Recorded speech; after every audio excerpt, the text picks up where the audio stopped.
Good evening. खुश रहो, स्वस्थ रहो, सभी को एक एक मोल आशीर्वाद।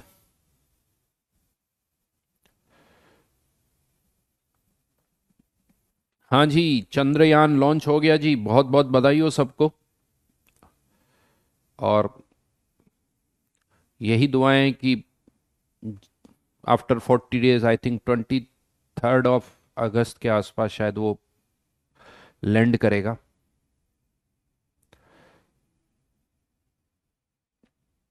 तो अच्छी तरह से लैंड कर जाए। नहीं। Very good evening. यहाँ बहुत बारिश हो रही है। संजना जी, कहाँ पर बहुत बारिश हो रही है बताइए। वैसे बहुत जगह है, दिल्ली में भी काफ़ी बारिश हो रही है। इनफैक्ट यमुना का लेवल काफ़ी खतरे के ऊपर है। अभिनव अभी डिस्कस करेंगे, just wait wait wait.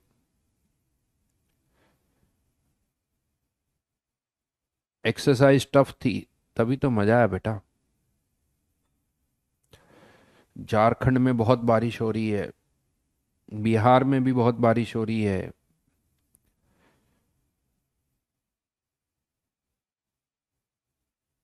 Devanjan का कहना है, सर हमारे यहाँ तो बिल्कुल साफ है। यस, केमिस्ट्री का मॉड्यूल फ्लिपकार्ट पर आ चुका है, आप वहाँ से परचेज कर सकते हो। जो भी हार्ड में चाहते हैं वो वहाँ से परचेज कर सकते हैं। महाराष्ट्र में तो देखो होती ही रहती है। महाराष्ट्र, गुजरात, मुझे लगता है इनमें कुछ नया नहीं। राजस्थान में कभी हो तो हाँ भी बारिश हो रही बात होती है। महाराष्ट्र वालों को तो वो सर हमारे बारिश नहीं हो रही तो बताना चाहिए, अदरवाइज तो होती रहती वहाँ पर। सर मेरे स्कूल टीचर ने बहुत डिमोटिवेट कर दिया कि मैं मुझसे नहीं हो पाएगा। बेटा अक्षत, किसी को नहीं पता। जब कोई तैयारी करता ना, किसी को भी नहीं पता होता कि किसको होगा किसका नहीं होगा। हर कोई हार्ड वर्क कर रहा है, हर कोई मेहनत कर रहा है। और जिसको ये लगता है कि मेरा नहीं हो पाएगा, वो मुझे लगता है उसे थोड़ी और एफर्ट्स लगानी चाहिए। और इसका मतलब ये नहीं कि नहीं होने का, हो सकता है वो एफर्ट्स लगाए और उससे और बहुत अच्छी रैंक आ जाए। क्वेश्चन करते रहो शीट के, बस। अगर क्वेश्चन हो रहे हैं शीट के तो कहीं कोई प्रॉब्लम नहीं होगी।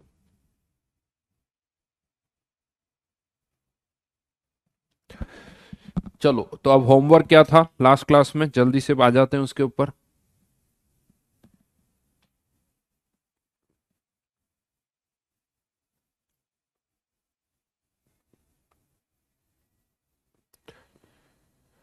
होमवर्क बताइए।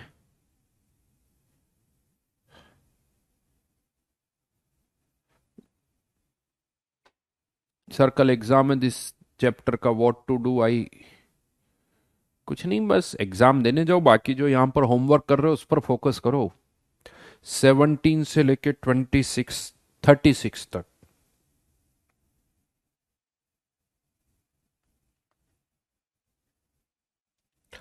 17 से लेके 36 तक, तो बोलिए 17 से लेके 21 तक किसी को कोई डाउट? 17 से 21 तक किसी को कोई डाउट, पहले तो बता दीजिए।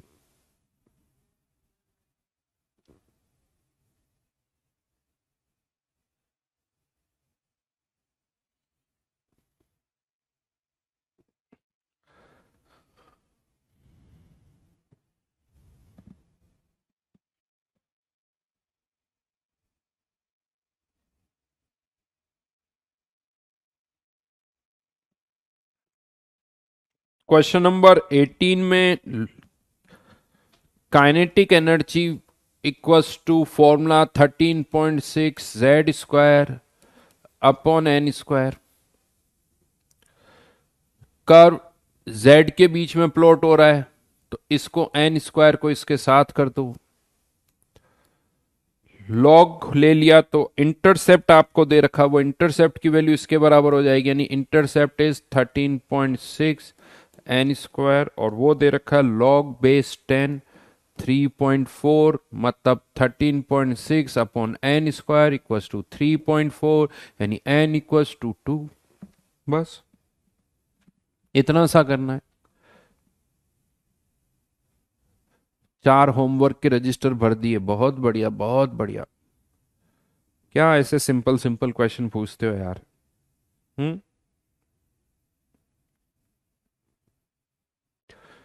हाँ सब पूछ लो, 19, 18, 20 सब पूछ लो, तुम तो कुछ करो ही मत। हाँ।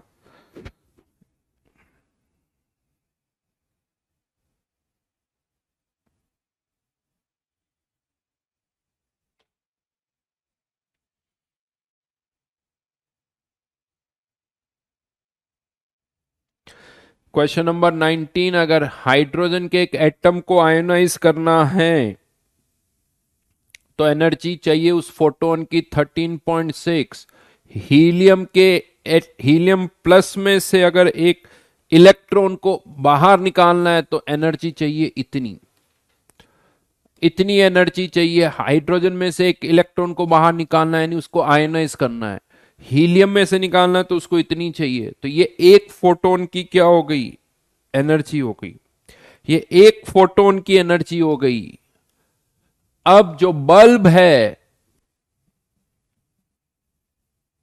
वो बहुत सारे फोटोन्स एमिट कर रहा है। एक फोटोन की एनर्जी पता चल गई, तो बल्ब पर सेकंड कितने फोटोन्स एमिट कर रहा होगा, तो 30 वॉट, यानी divided by 13.6 electron volt. Solve कर लो, पेन चलाओ बेटा, सारी चीजें हो जाएगी। Question number 21। क्वेश्चन नंबर 21, इसमें एक डेटा दे रखा है, first ionization potential of A hypothetical atom. Of A hypothetical atom. अब यहां क्या होता है, समटाइम्स कैलकुलेशन को आसान करने के लिए बहुत बार डेटा बदल दिए जाते हैं। तो एक्चुअल में जो फॉर्मूला है हमारा, वैसे देखा जाए तो 13.6 Z square upon N square.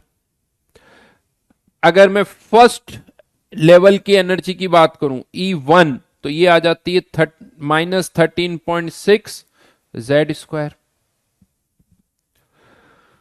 इसको आप कह सकते हो कि ये फर्स्ट लेवल की एनर्जी है, n इक्वस टू 1। तो अब हम ये फॉर्मूला ऐसे भी लिख सकते हैं, E n equals to first level की energy divided by n square. अब जो एनर्जी है, आयनाइजेशन एनर्जी भी वही होती है जो कि उस ऑर्बिट की एनर्जी होती है, बस एक साइन का डिफरेंस होता है। तो इस क्वेश्चन में आपसे कहा जा रहा है कि उसकी आयनाइजेशन एनर्जी या आयनाइजेशन पोटेंशियल एक ही बात है, वो 16 है। मतलब 13.6 की जगह 16 दे रखा है, तो आपको यहां पर इसकी जगह क्या पुट करना है, 16। First ionisation potential is 16। मतलब एक तरह से यूं कह तो 13.6 की जगह वो 16 दे रखा है, तो यहां पर आप 16 पुट कर दो अपॉन एन स्क्वायर। या यूं कह दो कि इसकी जगह आपको डेटा बदल दिया। अब इससे फायदा क्या मिला, n equals to 1 16, n equals to 2 4, n equals to 3, थोड़ा डेटा आसान हो जाएगा। समझ में आई मेरी बात। तो इस तरह से कभी कभी ये डेटा चेंज हो जाते हैं, जरूरी नहीं कि 13.6 ही हो, एग्जामिनर उन्हें बदल देता है। यूं समझ लो 13.6 फर्स्ट आयनाइजेशन एनर्जी है हाइड्रोजन की। अब कोई क्वेश्चन में कहते हैं कि नहीं यार, फर्स्ट आयनाइजेशन एनर्जी 13.6 नहीं 100 है, तो 13.6 की जगह 100 लिख दो।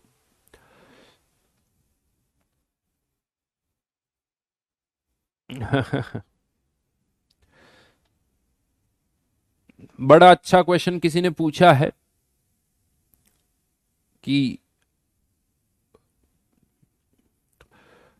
हाउ दिस कर्व, ये जो कर्व प्लॉट किया गया, अच्छी बात है बेटा, गुड, कि ये कर्व कंटिन्यूस कैसे हो सकता है। बिकॉज z की वैल्यू या तो 1 होती है या 2 होती है या 3 होती है।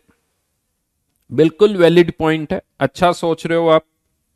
बट ठीक है, अंडरस्टैंडिंग है। यू मान के चल लो कि ये डॉट्स है बहुत सारे, ये बहुत सारे डॉट्स है, ऐसे सोच लो। अदरवाइज यू आर करेक्ट यानी हम z का वही डेटा यूज करेंगे जहां z की वैल्यू 1 हो, 2 हो, 3 हो, बट उन सारे डॉट्स को कनेक्ट करोगे तो वो कर्व स्ट्रेट लाइन ही दिखेगा।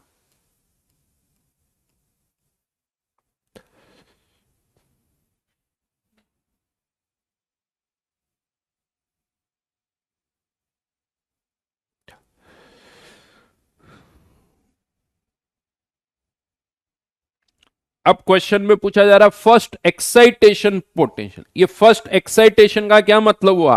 1 से 2, that is first excitation. First level की एनर्जी 16, सेकेंड लेवल की एनर्जी n इक्वल्स टू 2 तो 4।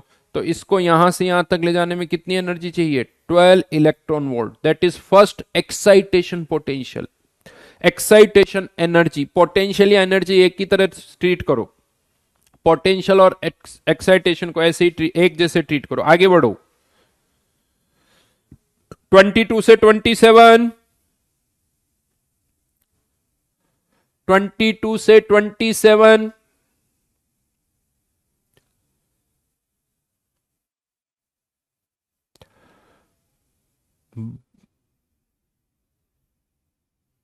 22 में ही डाउट है।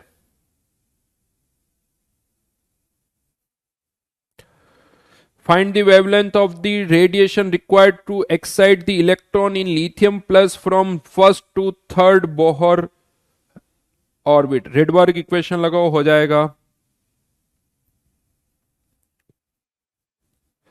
सब फॉर्मूले हैं बेटा।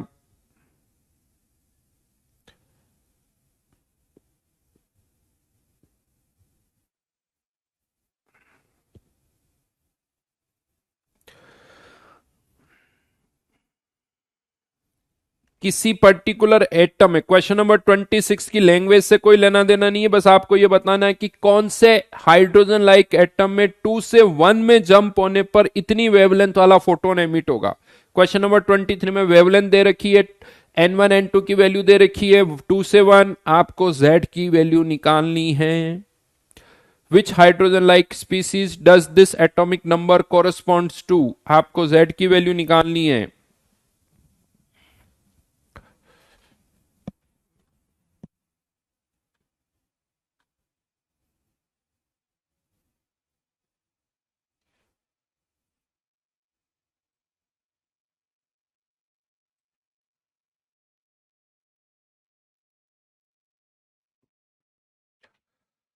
कमेंट दिखना बंद हो गए थे आप लोगों के। 24th में फ्रीक्वेंसी, फ्रीक्वेंसी का फॉर्मूला बता ही दिया था मैंने आप लोगों को।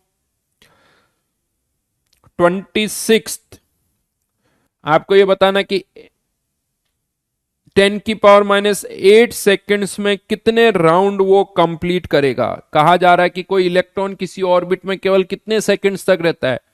10⁻⁸ सेकेंड्स तक। तो इतनी देर में कितने राउंड्स पूरे करेगा? तो 1 सेकंड में वो कितने राउंड पूरे कर रहा है? फ्रीक्वेंसी के बराबर। 1 सेकंड में कितने राउंड कर रहा है? फ्रीक्वेंसी के बराबर। तो इतने सेकंड में कितने करेगा? Into F. एफ की वैल्यू क्या होगी मैं बता चुका हूं आपको लास्ट क्लास में। एफ क्या है? V/2πr। 1 सेकंड में कितने राउंड्स हो रहे हैं? तो 10⁻⁸ सेकंड में कितने राउंड्स होंगे?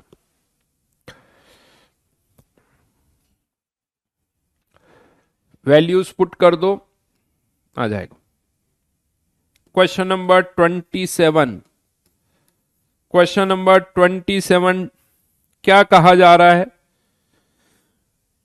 कि कोई इलेक्ट्रॉन किसी एक्साइटेड स्टेट में है और एक्साइटेड स्टेट से जब वो वापस नीचे आता है तो वो जो फोटोन एमिट कर रहा है 10 और 68.2, यानी टोटल कितनी एनर्जी के फोटोन एमिट कर रहा है? ऐड कर दूं तो 78.2।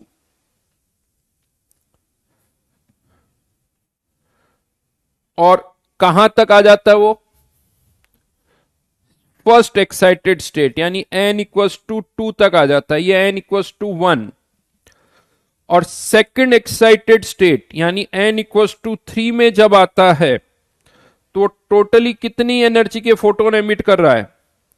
और ऐड कर दे तो 9, 10.2। थोड़ा डायग्राम यूं कह दो कि इतना सही नहीं है। ये 10.2 यानी यहां से यहां का एनर्जी डिफरेंस केवल 10.2 है और यहां से यहां का 78.2 है, तो इन दोनों का डिफरेंस कितना हो गया? 68 इलेक्ट्रॉन वोल्ट।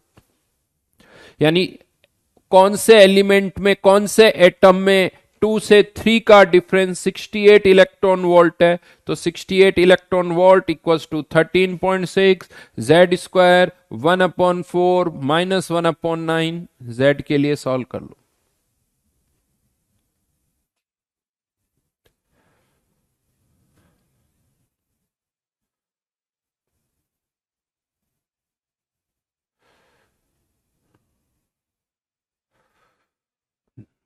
नेक्स्ट 28 से 33 तक, 28 से 33 तक जो भी डाउट है पूछिए।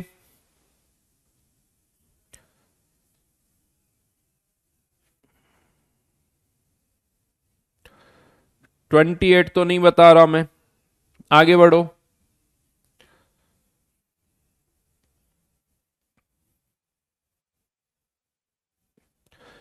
क्वेश्चन नंबर 29 में किसी हायर लेवल से थर्ड में जंप कर रहा है, हायर लेवल से थर्ड में जंप कर रहा है और टोटल 6 स्पेक्ट्रल लाइंस दिख रही है। टोटल थर्ड तक आ रहा है, नीचे तक नहीं आ रहा है, तो कहां से आ रहा होगा? 6 स्पेक्ट्रल लाइंस देखनी है तो 4 एनर्जी लेवल्स इन्वॉल्व होने चाहिए, 3 4 5 6, तब जाके टोटल 6 स्पेक्ट्रल लाइंस दिखेगी। यानी 6 से कहां जंप कर रहा है? 3 से। क्या पूछते हो बच्चों वाले? ये मत कहना हम बच्चे बच्चे नहीं हो तुम।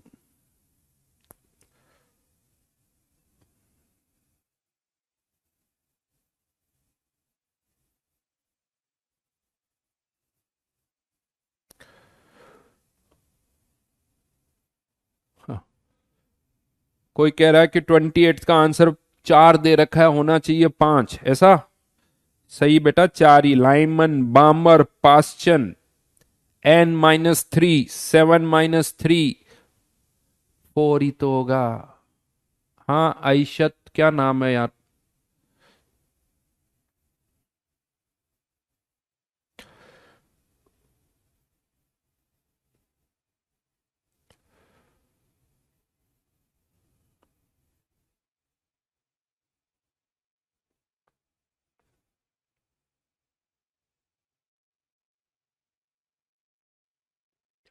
देन 33 तक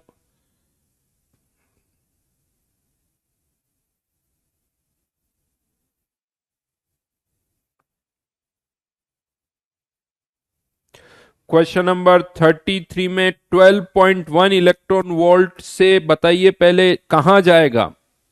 क्वेश्चन नंबर 33 में देखो, ये अगर थोड़े डेटा याद है तो ज्यादा जल्दी कर पाओगे। इलेक्ट्रॉन ग्राउंड स्टेट से एक्साइटेड हो रहा है 12.1, 12.1 से वो पता है कहां चला जाएगा? 13.6, 3.4, 1.51, इन दोनों का एनर्जी का डिफरेंस निकालोगे तो ये 12.09 आता है, जो कि 12.1 बोल सकते हो। यानी 1 से कहां जा रहा है? 3 में जा रहा है।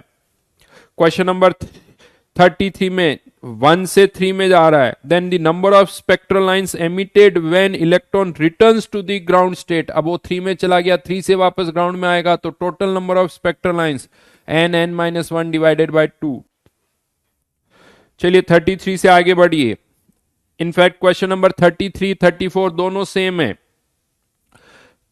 33 34 दोनों सेम है। 33 में एनर्जी दे रखी है, 34 में एनर्जी उतनी है बट वेवलेंथ दे रखी है। दोनों क्वेश्चन सेम है। 34 में कहा जा रहा है 1020 एंगस्ट्रोम, 102.6 नैनोमीटर। फोटोन की एनर्जी निकालोगे तो नैनोमीटर में अगर इतनी है तो फोटोन की एनर्जी, नैनो वेवलेंथ अगर इतनी है तो एनर्जी पता कितनी आ जाएगी? इसको सॉल्व करोगे 12.09 इलेक्ट्रॉन वोल्ट ही आएगी। हाँ, लेकिन क्वेश्चन नंबर 34 में आपको तीनों वेवलेंथ फाइंड आउट करनी, केवल नंबर ऑफ स्पेक्ट्रल लाइंस नहीं बतानी है। तो वेवलेंथ क्या होगी? तो अगर इलेक्ट्रॉन 1 से 3 में जा रहा है तो वापस क्या होगा? 3 से 1 में आएगा, 3 से 2 में और 2 से 1 में। सारे डेटा निकाले हुए हैं, सारे डेटा ऑलरेडी आपने निकाले हुए हैं।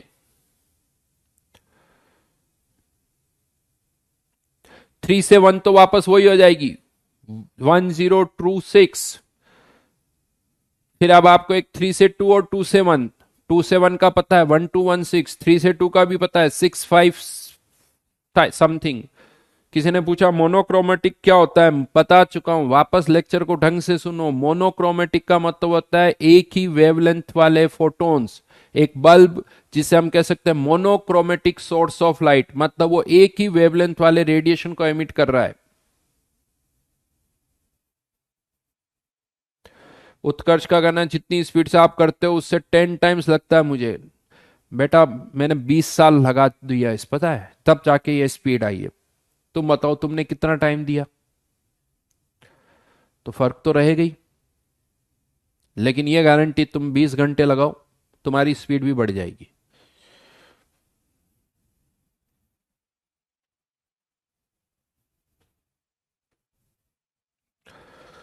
Question number 35।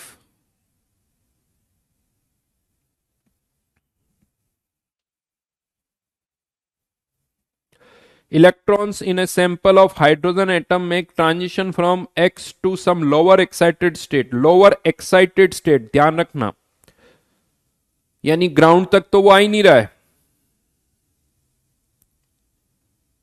If one of the maximum energy photon has an energy, यानी सबसे ज्यादा एनर्जी वाले फोटोन की जो एनर्जी है वो 0.6375 है।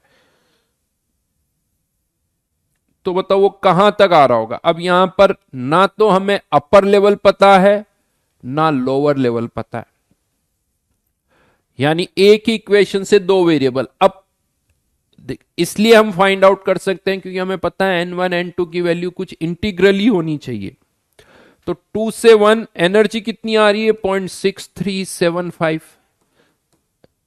राइट। 13.6 कौन से? Hydrogen, sample of hydrogen atoms, hydrogen की बात हो रही है। 1/n1² minus 1/n2²। अब आपको या तो हिट एंड ट्रायल करो, बट यहां पर इस डेटा को इन्होंने क्या कहा है? 0.6375 को आप कैसे लिख सकते हो? 3/4 इंटू 0.85। 0.85 को सोचो मैं कैसे लिख सकता हूं? आपको पता 0.85 किसकी? फोर्थ लेवल की एनर्जी आती है, यानी इसको मैं लिख सकता हूं 13.6/16। उससे क्या फायदा मिला? अब मुझे डेटा थोड़े थोड़े याद थे, उससे क्या किया मैंने? ये सारी टर्म्स कैंसिल आउट हो गई। अब आप सोचो यहां क्या वैल्यूज पुट करें कि ये आ जाए, क्या वैल्यूज पुट की जाए जिससे इधर 3/64 आ जाए। अब वो आप कॉम्बिनेशन बना लो,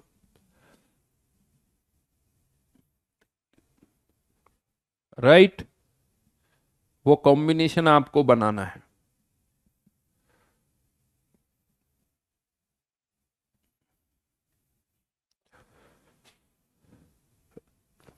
क्या आएगा कॉम्बिनेशन? बताओ देखें।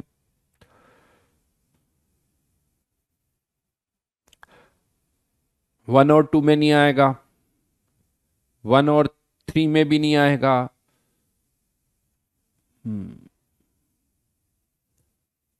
4 और 8, तो 4 और 8 16 माइनस 64, तो ये 48, राइट। 4 और 8 में आएगा। डन।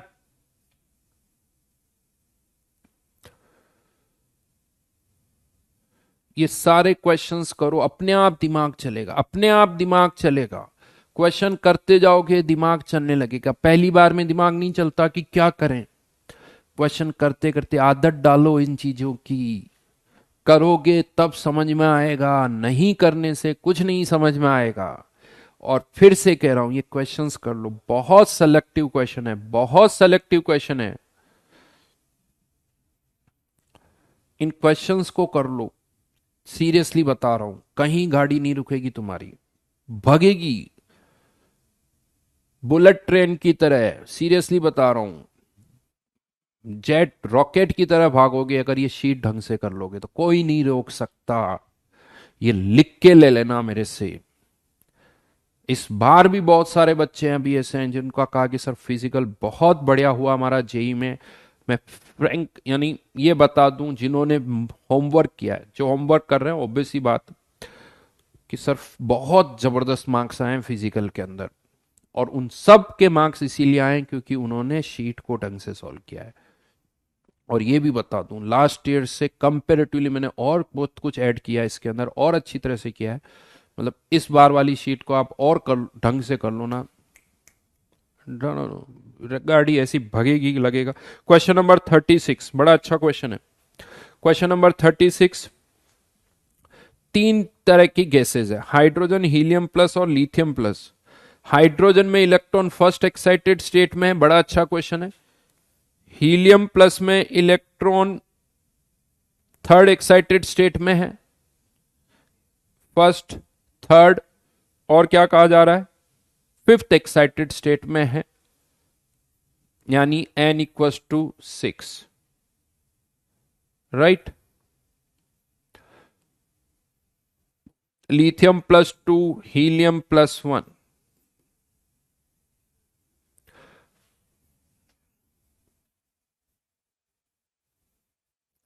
तो अब यहां पर जब ये सारे इलेक्ट्रॉन्स नीचे आ रहे तो पूछा गया कि टोटल नंबर ऑफ लाइंस कितनी होगी। तो ऐसा लगता है कि सर यहां पर 6 है तो 6 इंटू 5 डिवाइड बाई 2 15, 6 इसकी हो गई फोर्थ लेवल में, 15 प्लस 6 प्लस 1 टोटल 22। नहीं, क्योंकि कुछ एनर्जी लाइंस सेम है, कुछ फोटोन की वेवलेंथ सेम है। अब आपको ये बताना है कि इनमें से कौन कौन से फोटोन की एनर्जी सेम होगी। तो हाइड्रोजन में जो 2 से 1 का जंप हो रहा है, इन दोनों की एनर्जी और इन दोनों की एनर्जी इसकी तो सेम होगी। हाइड्रोजन के फर्स्ट लेवल की एनर्जी इसके सेकंड, और सेकंड की इसके फोर्थ के बराबर। और इनफैक्ट इसके 6 से थर्ड की वो वही वही होगी, क्योंकि हाइड्रोजन के फर्स्ट लेवल की एनर्जी इसके थर्ड से मैच करेगी, इसकी फर्स्ट सेकंड की इसके 6 से मैच करेगी, यानी ये एनर्जी भी सेम है। तो इन तीनों फोटोन की एनर्जी एक जैसी होगी, तो इनको हम 3 बार नहीं, इनमें से 2 कम हो गए तो 22 में से 2 गायब हो गए तो बचे कितने, 20। हाँ, क्वेश्चन आता और कोई कॉमन होगा, नहीं होगा। और कोई कॉमन होगा, नहीं होगा। ये तो एक ही लाइन थी। अब क्वेश्चन आता है इसकी बाकी की लाइंस इससे कॉमन होगी क्या, नहीं, क्योंकि इसके फर्स्ट लेवल यहां पर Z 2 से 3, तो फर्स्ट लेवल की एनर्जी इसके 1.5 वाले लेवल से होगी, वो मैच ही नहीं करेगी। इसके थर्ड की एनर्जी इसके किसी से मैच नहीं करेगी, सेकंड की थर्ड, और सेकंड की थर्ड से, और फोर्थ की 6 से, यहां से यहां 1.5 टाइम्स करना होगा, क्योंकि Z 1.5 टाइम्स हो रहा है। तो 1.5 टाइम्स करोगे तो इसके सेकंड और फोर्थ की एनर्जी इसके थर्ड और 6 से मैच करेगी। हाँ, इसमें क्वेश्चन और बनाए जा सकते हैं। और आप लोगों में से जितने भी यहां पर जो बैठे हुए ना, बहुत सारे जो ये सोचते हैं कि हमें सॉफ्टवेयर प्रोफेशनल बनना है, हमें कोडिंग करनी है, तो भाई लोगों उनके लिए तो यही इसी तरह के क्वेश्चंस बहुत आएंगे। कोडिंग करनी है क्या, यानी ये देखना पड़ेगा कि कितने कॉमन केसेस हैं, कि इसमें इसमें इसमें क्या कॉमन है। जो कोडिंग कर रहे हैं, जो ये कोडिंग करना, मैं ये नहीं कर रहा हूं आपको डिमोटिवेट कर रहा हूं, बट आपको मैं उसके लिए अगर कोडिंग करना चाहते हो तो इस पर फोकस करना, इस तरह से सोचना स्टार्ट करो। जितना कोडिंग आसान काम नहीं है। आपको पता है, अगर आपको एक कोडिंग कर, किसके लिए सॉफ्टवेयर बनाओगे, आप सोचो। आप सॉफ्टवेयर प्रोफेशनल्स किसके लिए सॉफ्टवेयर बनाते हैं? किसी बैंक का सॉफ्टवेयर बनाते हैं, किसी इंडस्ट्री, हर किसी इंडस्ट्री का यानी सॉफ्टवेयर सॉल्यूशंस प्रोवाइड करते हैं। उससे वो डेटा सारा एक, यानी डेटा इस तरह से रखते हैं ताकि आपको जो इंफॉर्मेशन चाहिए चुटकी दबाते एक क्लिक पर आपके सामने आ जाए। अब आप सोचो एक बैंक का सॉफ्टवेयर बनाना है, अगर बैंक वालों का सॉफ्टवेयर बनाना है तो आपको जो सॉफ्टवेयर बना रहा है उससे बैंक वालों से ज्यादा बैंकिंग आनी चाहिए।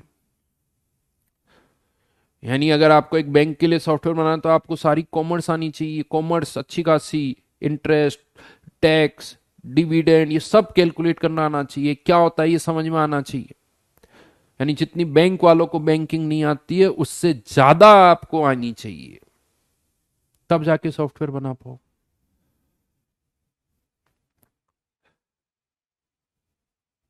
आपको एक मतलब गेमिंग इंडस्ट्री आज की डेट में बहुत बड़ी इंडस्ट्री है, गेमिंग इंडस्ट्री, उसका सॉफ्टवेयर बनाना है। आपको नए गेम्स बनाने, अरे आपको पता तो होना चाहिए कि ऑलरेडी मार्केट में कौन कौन से गेम्स है। आपको कुछ नया करना है, क्या नया करो, उसके लिए आपको सारे गेम्स का आइडिया होना चाहिए। यस, आपको अगर गेमिंग इंडस्ट्री में तो गेम्स खेलना, गेम्स समझना वो भी आना चाहिए। तो ये केसेस वहां बहुत सारे होते हैं। खैर, तो ये बात हो गई यहां पर। इसमें ये सोचना, यानी इस तरह के क्वेश्चंस हो सकते हैं, और भी क्वेश्चंस इसमें बनाए जा सकते हैं। यानी कॉमन लाइंस आपको देखनी पड़ेगी, इनमें कौन सी कॉमन लाइन, इसका लॉजिक मैं आपको ऑलरेडी बता चुका हूं।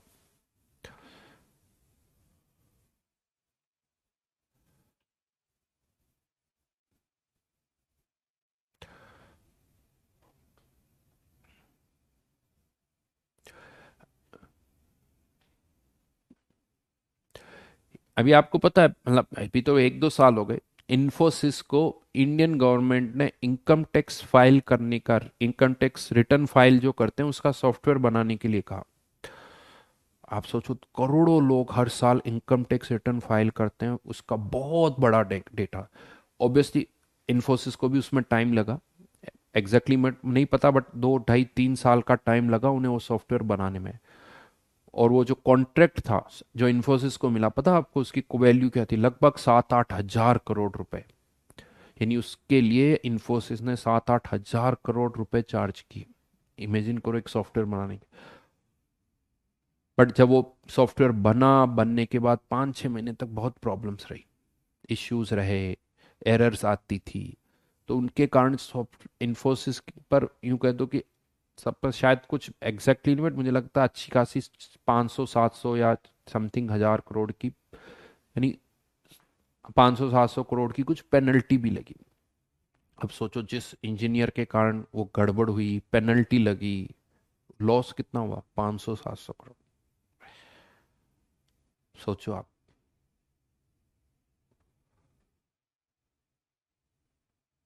तो बहुत बड़ी बड़ी चीजें, सॉफ्टवेयर बनाना, उसको चलाना और करना बहुत बड़ी जिम्मेदारी का काम है। हाँ।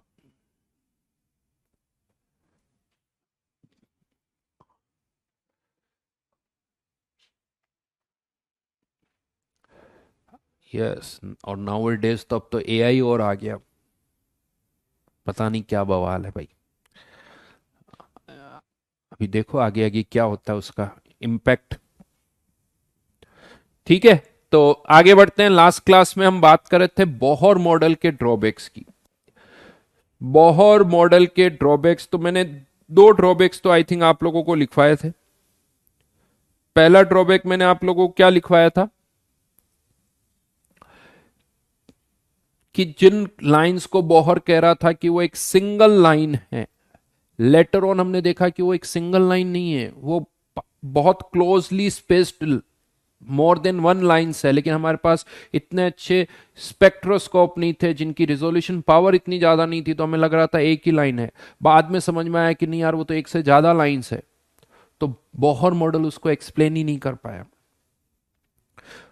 उसका लॉजिक इस तरह से समझा जा सकता है लेटर ऑन, या इसी से हमने कुछ और सोचना स्टार्ट किया, क्योंकि बोहर मॉडल ने तो केवल इतना कहा शेल्स होते हैं KLM।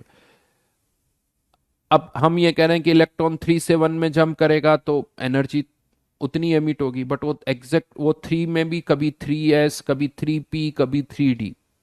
3S से 1 में जंप कर रहा है, 3P से 1 में कर रहा है, 3D से कर रहा है, तो फोटोन की वेवलेंथ बदलेगी। इसी से, यानी इस फाइन स्पेक्ट्रम को समझाने के लिए हर एक शेल में सब शेल वाला कॉन्सेप्ट आया। और फिर लेटर ऑन देखा गया कि यार जब हम बाहर से कोई इलेक्ट्रिक और मैग्नेटिक फील्ड लगाते हैं तो जो सिंगल लाइंस दिख रही थी उनकी जगह पे दो दो लाइनें दिखने लगती। हाँ, ये प्रॉब्लम रिजोल्यूशन की नहीं है, यहां सही में वो लाइन स्प्लिट हो रही थी। क्यों स्प्लिट हुई? क्योंकि नॉर्मली हम कहते हैं कि एक ऑर्बिटल, एक सब शेल के अंदर तीनों ऑर्बिटल की एनर्जी सेम होती है। तो चाहे इलेक्ट्रॉन इस ऑर्बिटल से जंप करे, इससे जंप करे, इससे जंप करे, मान लो 2p से जंप कर रहा है या 3p से जंप कर रहा है, किसी से भी करे सेम एनर्जी वाला फोटोन एमिट होगा। लेकिन जब बाहर से आप इलेक्ट्रिक और मैग्नेटिक फील्ड लगाते हो तो ये जो ऑर्बिटल्स होते हैं इनकी एनर्जी भी बदल जाती है, फिर इनकी एनर्जी एक जैसी नहीं रहती है। अब यहां से जंप करेगा तो फोटोन की वेवलेंथ अलग, इससे करेगा तो अलग, इससे करेगा तो अलग।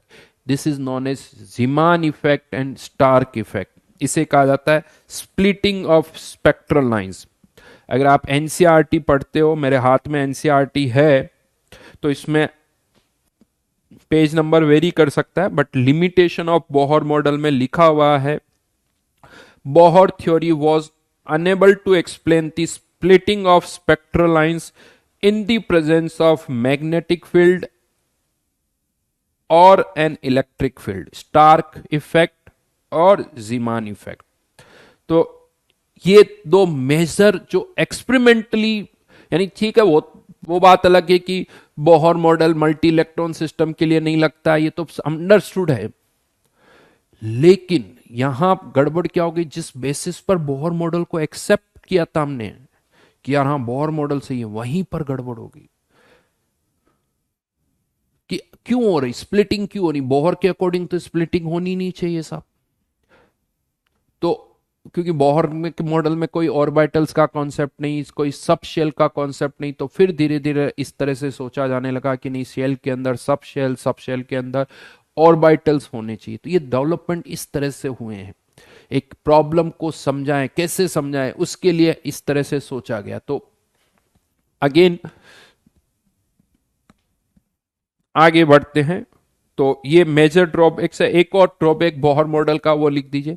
बोहर मॉडल ये नहीं एक्सप्लेन कर पाता कि क्यों दो एटम्स कंबाइन होकर एक मॉलिक्यूल बनाते हैं, क्यों बॉन्ड बनाते हैं, वो अकेले ही घूमते रहे ना। एक एटम के इलेक्ट्रॉन दूसरे एटम के साथ कंबाइन होकर बॉन्ड बनाते हैं, क्यों? खैर इसका एग्जाम्पल वही valence bond theory, chemical bonding में आप पढ़ते हो वैलेंस बॉन्ड थ्योरी, और उससे जाता है। बट ड्रॉबैक जरूर हम लिख सकते हैं। तो third drawback, it could not explain the ability of explain the ability of atoms to form molecules by chemical bonds। उसके लिए फिर बिल्कुल अलग सोचना पड़ेगा। अभी आप इलेक्ट्रॉन को एज अ पार्टिकल सोच रहे हो, अगर केमिकल बॉन्ड को इमेजिन करना है, बॉन्डिंग को इमेजिन करना है, वहां ओवरलैपिंग वर्ड आता है, ओवरलैप होता है, इंटरफ्रेंस होते हैं, यानी वहां पर इलेक्ट्रॉन को पार्टिकल की तरह नहीं सोचते, वेव की तरह सोचना पड़ेगा। यानी अगर केमिकल बॉन्ड क्यों बनाते हैं इलेक्ट्रॉन, अगर वो समझना है तो फिर इलेक्ट्रॉन को पार्टिकल की तरह नहीं, इलेक्ट्रॉन को वेव की तरह सोचना पड़ेगा। यानी वहां से इलेक्ट्रॉन की ड्वेल नेचर पिक्चर में आ जाती है। अभी तो हमने केवल लाइट की ड्वेल नेचर डिस्कस की है, बट लेटर ऑन अभी हम बात करेंगे आगे इलेक्ट्रॉन की भी ड्वेल नेचर होती है। और जब इलेक्ट्रॉन की ड्वेल नेचर की बात करोगे तभी इन बॉन्ड्स को एक्सप्लेन कर पाओगे कि वाई इलेक्ट्रॉन, दो इलेक्ट्रॉन क्यों कंबाइन हो रहे हैं, कंबाइन होने का मतलब क्या है, वो इंटरफ्रेंस हो रहा है, वो सारी चीजें आती है। तो ठीक है, ये बोहर मॉडल, उसके ड्रॉबैक्स है जो मैंने आपको बताया। अब यहां पर बोहर मॉडल या प्लैंक्स क्वांटम थ्योरी का एक एप्लीकेशन है। बोहर मॉडल पढ़ने के बाद वो बहुत अच्छी तरह से समझ में आ जाता है। तो प्लैंक्स क्वांटम थ्योरी कह दो या बोहर मॉडल का एप्लीकेशन भी कह सकते हो कुछ हद तक। Photo electric effect, photo electric effect, चलिए पहले इसको समझते हैं ये क्या होता है। कार्तिक के बिल्कुल इलेक्ट्रॉन की भी ड्वेल नेचर होती है, हर किसी की भी होती है, तुम्हारी भी ड्वेल नेचर इंसान नहीं है, दोगलापन। हम्म। बिल्कुल सही कहा। इनफैक्ट ड्वेल नेचर तो मुझे लगता है इंसानों के लिए या नेताओं के लिए स्पेशली वर्ड थोड़ा छोटा है। पता नहीं कितनी नेचर शो करते हैं। नहीं, इंसानों सब जगह यही होता है बेटा। इलेक्ट्रॉन को क्यों हम बदनाम कर रहे हैं? ह्यूमन बींग की भी बात करो तो कब पलट जाए क्या पर होता। ये सीरियस अब, और इसमें ये भी कह सकते हो सर इसमें हमारी क्या गलती, हमारे कंस्टिट्यूएंट पार्टिकल्स जो इलेक्ट्रॉन्स है वो भी इसी तरह से हैं, तो हम भी यही करें। हम भी, हाँ। तो ड्वेल नेचर इज बेसिकली, कह सकते हो दोगलापन कह सकते हो, पता नहीं दोगलापन तो छोटा लगता है, मल्टीपल नेचर होनी चाहिए, वर्ड ड्वेल नेचर के बजाय मल्टीपल नेचर होनी चाहिए। आदमी कब कौन सी नेचर शो करेगा नहीं पता, सब बदल जाते हैं नहीं। हम्म। आप सुनते नहीं? नहीं सुनते, माता पिता भी क्या होता है शादी के बाद बदल गया, शादी हो गई फिर बदल जाता है। हम्म। एक साल के बाद वाइफ भी बोलने लगती है, एक साल तक तो वैसे ही रहता है, एक साल के बाद वाइफ भी बोलती बदल गए आप तो, आप पहले जैसे नहीं रहे। आपको खुद को समझ में नहीं आता कि मैं कौन सा हूं। आप खुद कंफ्यूज होंगे कि माता पिता भी बोल रहे हैं तुम भी बदल गया, वाइफ भी बोल रही तुम भी बदल गया, और थोड़ा सा बच्चों को डांट दो तो वो भी कह देंगे पापा आप वैसे नहीं रह गए। नहीं।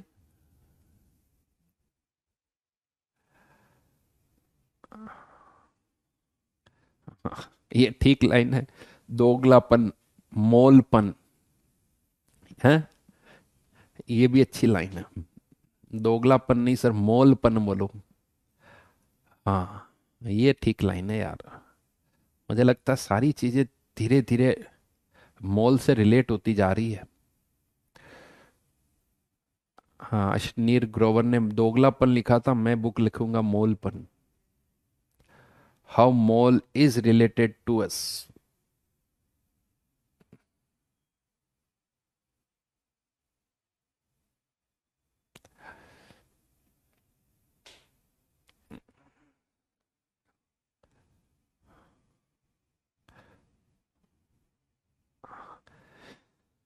कोई पूछ रहा है कि सर आपको बोला गया क्या? नहीं प्रियांश यार, ये कोई पूछने वाली बात है क्या? वो चेंज होता रहता है, डिपेंड करता है, इट इज नॉट कांस्टेंट। जैसे मूड इज नॉट कांस्टेंट ना, हर साल भर में हर सीजन आती है नहीं, हर फेज आता है, किसी दिन अच्छा किसी दिन पूरा सब, तो इट्स नॉट कांस्टेंट। चलिए फोटो इलेक्ट्रिक इफेक्ट की बात करते हैं।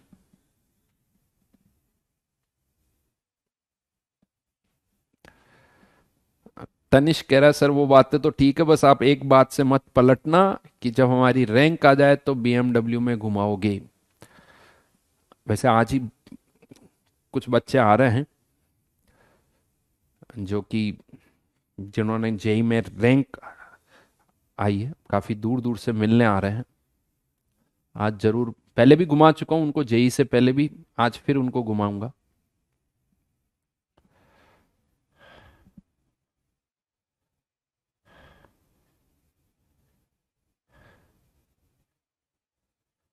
हम्म।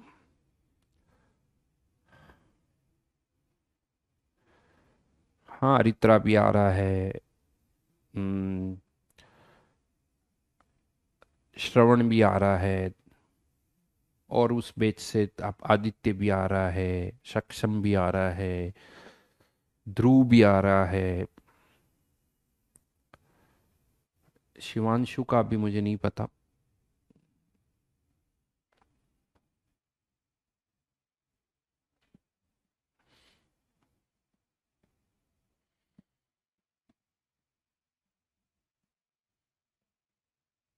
रिदम आ तो रहे हो।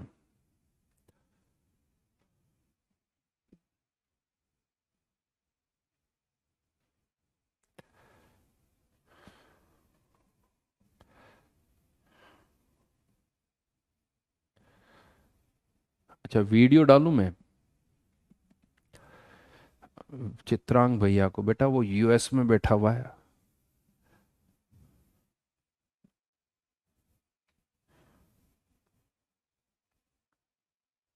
चलो अब स्टार्ट करें, कंप्लीट भी करना है, 6:30 बज गए, 45 मिनट्स ऑलरेडी हो चुके हैं। सोनाक्षी का एक बड़ा अच्छा क्वेश्चन है कि सर कोई गर्ल नहीं आ रही है। अभी तो नहीं आ रही, बट मुझे पता है 2 साल बाद जरूर आएगी, एक लड़की मिलने आएगी।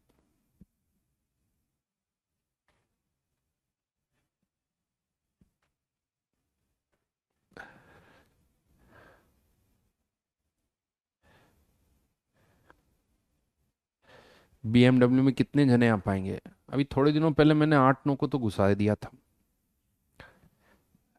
मतलब 5 पीछे, 2 आगे, 7 के 8 पार्ट, 7 तो बैठ जाते हैं। चलो अब फोटो इलेक्ट्रिक इफेक्ट कंप्लीट कर लें भाई।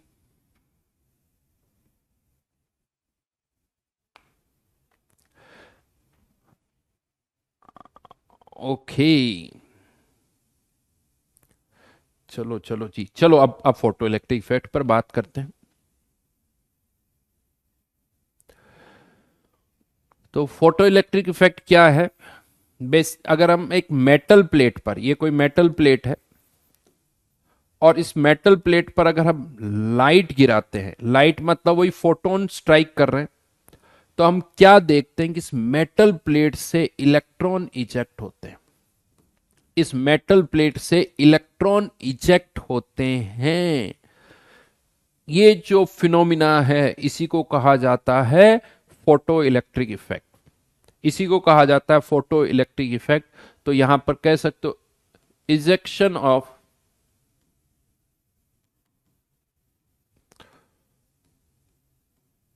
Photo ejection of electrons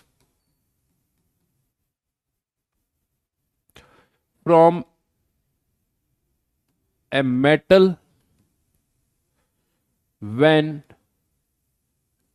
it is exposed to radiation, light, कुछ भी बोल दो, लाइट या रेडिएशन।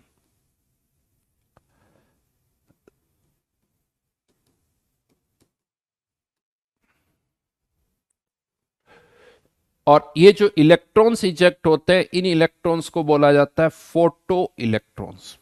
इन इलेक्ट्रॉन्स को बोला जाता है फोटो इलेक्ट्रॉन्स।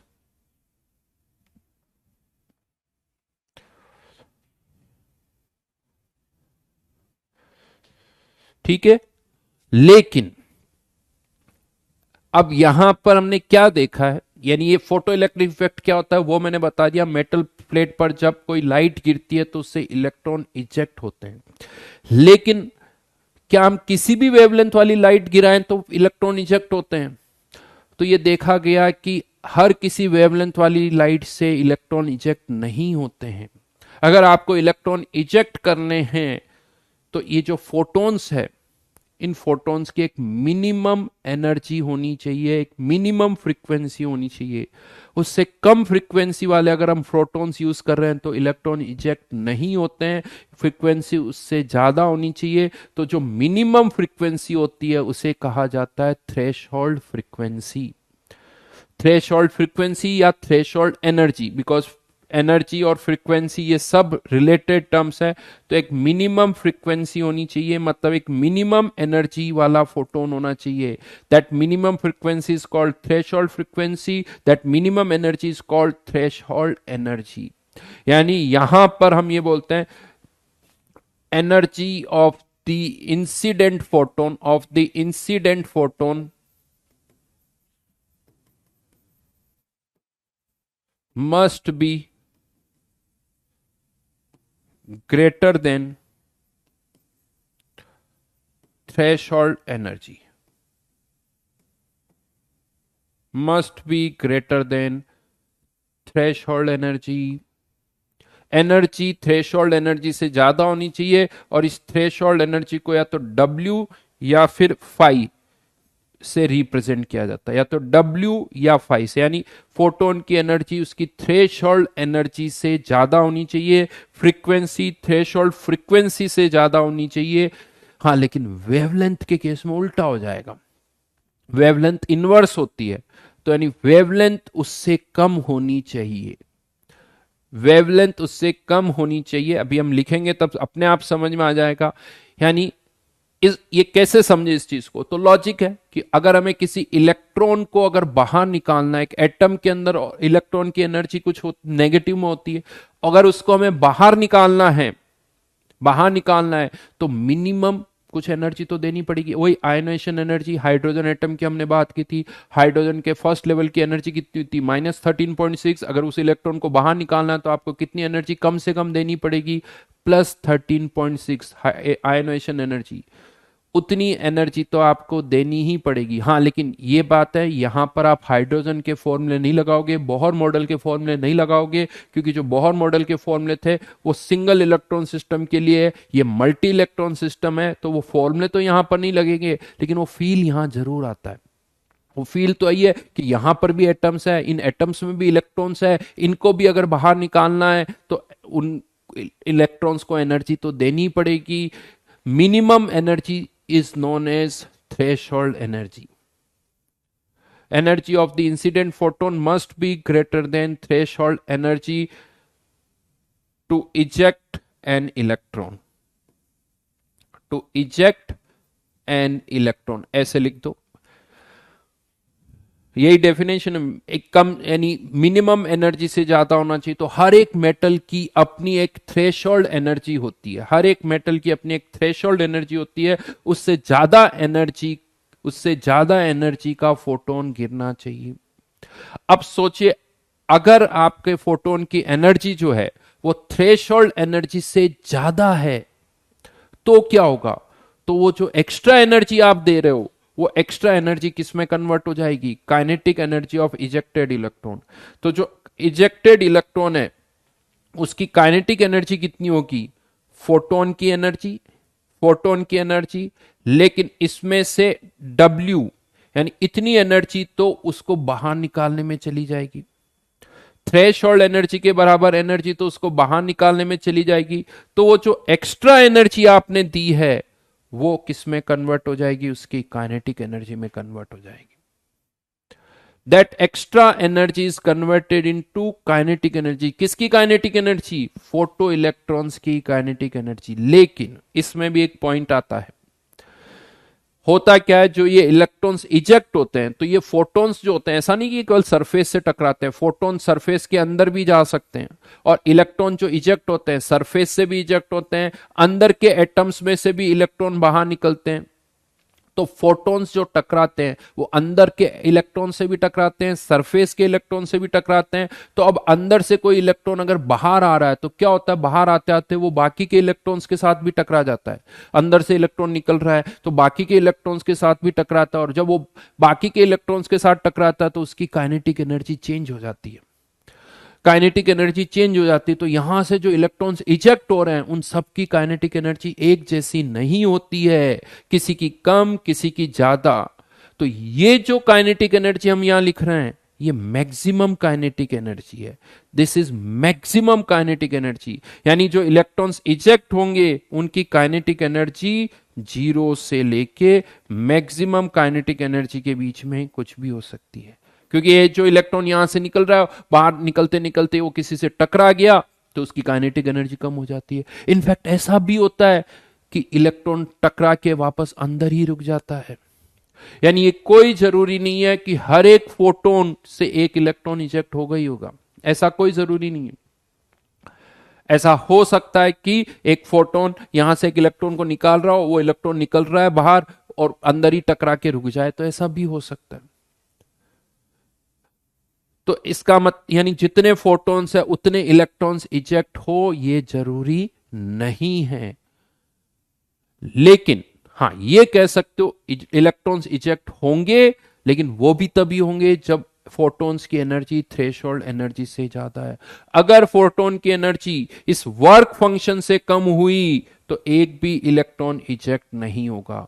यानी पहली कंडीशन तो यही है कि फोटॉन्स की एनर्जी थ्रेशोल्ड एनर्जी से ज्यादा होनी चाहिए, और अगर उससे ज्यादा एनर्जी वाले फोटॉन्स यहां स्ट्राइक कर रहे हैं तो जो इलेक्ट्रॉन्स इजेक्ट होंगे उनकी maximum kinetic energy H new minus W के बराबर होगी। और जो इलेक्ट्रॉन्स इजेक्ट हो रहे हैं उनकी काइनेटिक एनर्जी 0 से लेके के ई मैक्स के बीच में कुछ भी हो सकती है, किसी की कम किसी की ज्यादा, बट रेंज ये होगी। अब इसी फॉर्मूले को यहीं पर चलो लिख देता हूं मैं। इवन आप चाहो तो इस फॉर्मूले को, के ई मैक्स वाले फॉर्मूले को आप ऐसे भी लिख सकते हो, एच न्यू, वर्क फंक्शन को एच न्यू नोट, जहां पर इस न्यू नोट को आप क्या बोलोगे, threshold frequency. Threshold frequency nu क्या है, फ्रीक्वेंसी ऑफ फोटोन स्ट्राइकिंग, ये जो फोटोन स्ट्राइक कर रहा है उसकी फ्रीक्वेंसी है। न्यू नोट क्या है, इतनी तो फ्रीक्वेंसी होनी चाहिए। अब आप चाहो तो इस फॉर्मूले को वेवलेंथ की टर्म में भी लिख सकते हो, h c by lambda minus h c by lambda naught. इस लेमडा नोट को क्या बोलोगे, थ्रेश होल्ड वेवलेंथ। हाँ, लेकिन अब यहां पर लैंग्वेज का ध्यान रखना पड़ेगा। अगर एक इलेक्ट्रॉन को इजेक्ट करना है तो फ्रीक्वेंसी थ्रेशोल्ड फ्रीक्वेंसी से ज्यादा होनी चाहिए, एनर्जी थ्रेशोल्ड एनर्जी से ज्यादा होनी चाहिए, लेकिन वेवलेंथ थ्रेशोल्ड वेवलेंथ से कम होनी चाहिए। और ये जो थ्रेशोल्ड एनर्जी है ना, इसको एक नाम और दिया जाता है, वर्क फंक्शन। थ्रेशोल्ड एनर्जी को और क्या बोला जाता है, वर्क फंक्शन। थ्रेशोल्ड एनर्जी बोलो, वर्क फंक्शन बोलो, एक ही बात है। मान्या का पूछना कि सर फोटोन की एनर्जी अगर थ्रेशोल्ड एनर्जी के इक्वल होगी तो क्या इलेक्ट्रॉन इजेक्ट होगा। अब ये बड़ा अजीब सा पॉइंट आता है, यूं कह दूं कि इलेक्ट्रॉन जस्ट निकल के सरफेस पर बैठ जाएगा। अब वो सरफेस पे बैठे हुए इलेक्ट्रॉन को क्या बोलोगे आप, बाहर निकल गया या नहीं निकला। तो इस वाले केस को सोचने की जरूरत नहीं है। आप यही सोचो, या तो एनर्जी थ्रेशोल्ड एनर्जी से ज्यादा है या थ्रेशोल्ड एनर्जी से कम है। ये बॉर्डर लाइन वाली केस सोचने की कोई जरूरत ही नहीं है।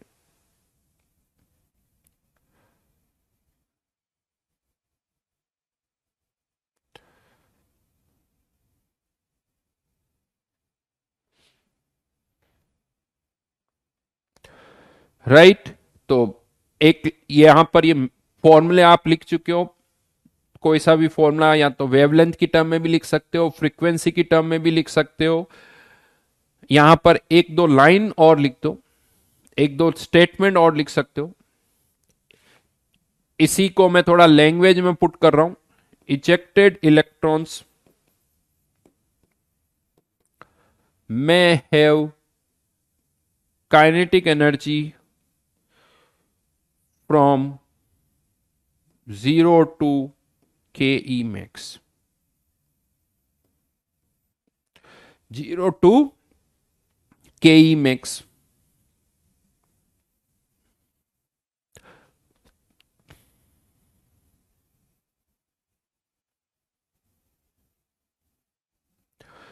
Ejected electrons may have kinetic energy from 0 to ke max.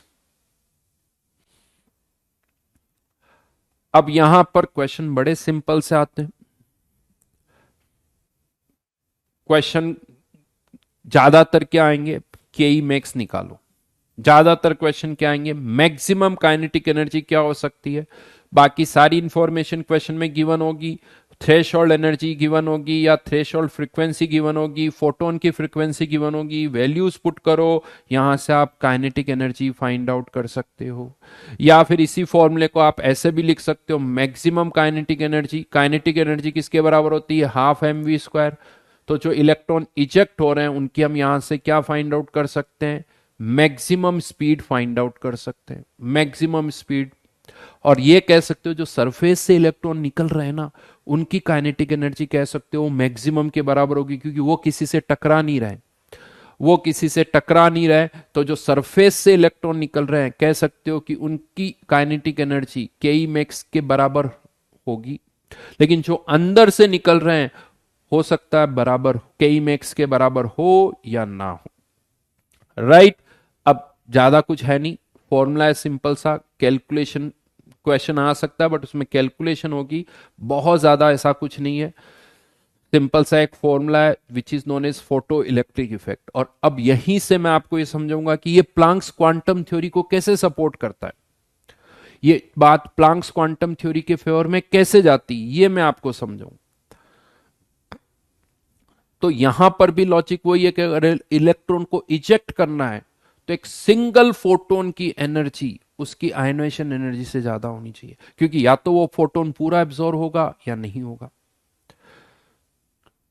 तो ये बेसिकली पार्टिकल नेचर को शो कर रहा है। अगर मैक्सवेल की इलेक्ट्रोमैग्नेटिक थ्योरी को कंसिडर करें तो एनर्जी आ रही है, कंटिन्यूस एनर्जी आ रही है, तो किसी भी वेवलेंथ वाली एनर्जी से इलेक्ट्रॉन को इजेक्ट हो जाना चाहिए, क्योंकि कंटिन्यूस एनर्जी है, जितनी एनर्जी चाहिए इलेक्ट्रॉन एब्जॉर्ब कर सकता है और इलेक्ट्रॉन एब्जॉर्ब करके वो इजेक्ट हो जाएगा। तो अगर मैक्सवेल की थ्योरी कंसिडर की जाए तो किसी भी वेवलेंथ वाली लाइट से इलेक्ट्रॉन का इजेक्शन होना चाहिए। लेकिन अगर ऐसा नहीं हो रहा है, इसका मतलब मैक्सवेल की थ्योरी सही नहीं है, स्पेशली फोटो इलेक्ट्रिक इफेक्ट को तो वो एक्सप्लेन नहीं कर रही है। समझ में आई मेरी बात? तो ये थ्योरी भी प्लांक्स क्वांटम थ्योरी को सपोर्ट करती है, क्योंकि प्लांक्स के अकॉर्डिंग कि या तो पूरा फोटोन एब्जॉर्ब होगा या नहीं होगा। यानी अगर एक फोटोन की एनर्जी उसकी वर्क फंक्शन से कम है तो फिर वो इलेक्ट्रॉन इजेक्ट नहीं होगा, फिर वो इलेक्ट्रॉन इजेक्ट नहीं होगा। यानी उतनी एनर्जी तो एक फोटोन की होनी ही चाहिए। राइट। नाउ अब यहां पर कुछ थ्योरेटिकल क्वेश्चंस और बनते हैं, कुछ थ्योरेटिकल क्वेश्चंस और बनते हैं।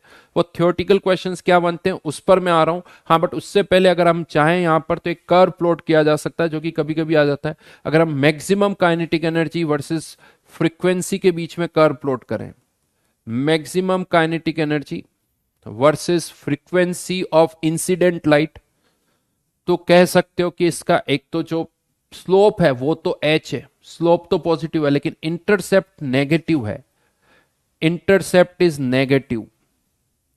यानी आप ये कह सकते हो ये वैल्यू किसके बराबर है, -w, that is work function. Slope किसके बराबर है, h। और ये जो फ्रीक्वेंसी आई है आप इसे कह सकते हो threshold frequency. This frequency is known as threshold frequency. ये intercept which is threshold energy, threshold energy.